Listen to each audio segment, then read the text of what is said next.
It is Thursday. That means Dr. Joe is here to answer your pet questions. So if you have a problem with your pet, you can give us a call. The number is 918-460-KJRH. And today, Dr. Joe has brought along Jax. Good morning. Good morning. This is Jax. He's, as we originally, we're real original here, but he's a Jack Russell Terrier. Very creative name. Yeah, a lot of Jack Russells have sort of different looks. He may have been crossed with some rat or something, but he's a little terrier guy. I say rat terrier, not an right, actual rat. Figured. Yeah, I'm sorry. Yeah, sorry, and he just wants to give me a lot of kisses here. So, Very but friendly. he's a good little guy. He's about a year and a half. He's over at Heritage. He was hit by a car, so he kind of cracked his pelvis. It wasn't a terrible break or anything, and he's up and going and doing good, gaining a lot of weight. He'd been out for a little while. You can kind of tell sometimes when they're sort of homeless, but he's doing real good now. So. Yeah, seems like he's doing great. And you can find him at Heritage, right? You can find him at Heritage. He kind of winds up and goes, and then he's kind of calm like this, which is good. So he's, which if you have a Jack Russell puppy, there is hope. So good they deal. do grow up. So Let's get to the phones here. Absolutely. We have Kathy and Okmulgee up first. Good morning, Kathy. Hi. Dr. Joe, I have a Great Dane. He's coming up on 3 years old, and he's my first one. I've had people to tell me that when they get older, they have joint problems because their legs are so long and stuff. Is there anything that I can start giving him, like glucosamine or anything like that? Absolutely. I'll tell people that the glucosamine is good. Orally, it's probably not as good as the shots. There's some stuff called Adequan out there. In fact, it's kind of been proven now the shots are much better. But I'll tell people I take it myself. I like to jog and run. I'm not the most in shape, but hey, but you're doing okay. Absolutely, it sure won't hurt him, and that's good. A dog that size is going to need kind of at least 1,500, if not 2,000 milligrams once or twice a day, and yeah, that's a good thing. The other deal is keeping him in shape.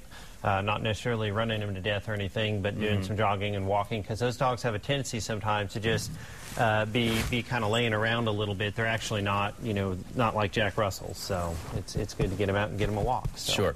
Next up, we have Ralph in Osage. Good morning, Ralph. Good morning. Hi. What's your question? Yeah, I've got a blue heeler and a Australian Shepherd, about the size of a German Shepherd. Yep. We got her from the Dog Association out of Choteau, Oklahoma. When we got her, she had a bad odor, a real bad odor to her. And we thought maybe it was caused the shelter. We give her a bath, and it continues. Yeah. Doesn't matter. We have bought different types of soaps that's supposed to take care of this stuff, and we cannot get rid of it. Yeah, someone call it Seborrhea. Did your veterinarian look at it and call it Seborrhea or anything? No, I haven't taken her for that.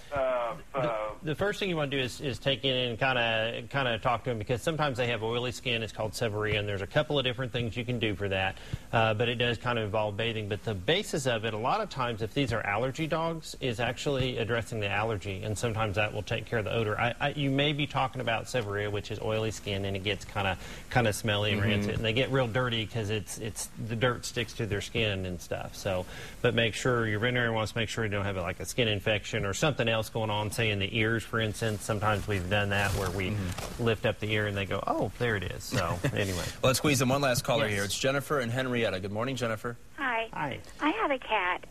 She's a very large cat, about 15 pounds. When I first got her, I adopted her from someone else. She had roundworms. She continues to have bloody stool, and I don't see any worms. Yep, a lot of times, and you're right, you'll see roundworms. Now, there's other worms, and there's also some that need a different medication. There's some stuff called coccidia and giardia, and there's some different ones there, and there can also be some food deals. The first thing I would do is take in another stool sample, make sure she didn't reinfect herself, because some of these guys do, and have your veterinarian tell you. And then from there, have them also tell you what you need to do from there. Sometimes it does take some antibiotics or some other stuff to help do that, because usually cats should not have diarrhea. Should have pretty good stools. So. All right, good to know. Go Thank you, Dr. Joe. I have to put that in there. I think we're playing next, so we're tied today. So. If you want to adopt Jax here, call Animal Aid at 918-74-8280 or log on to animalaid.org. Dr. Landers is here every Thursday to answer your pet questions.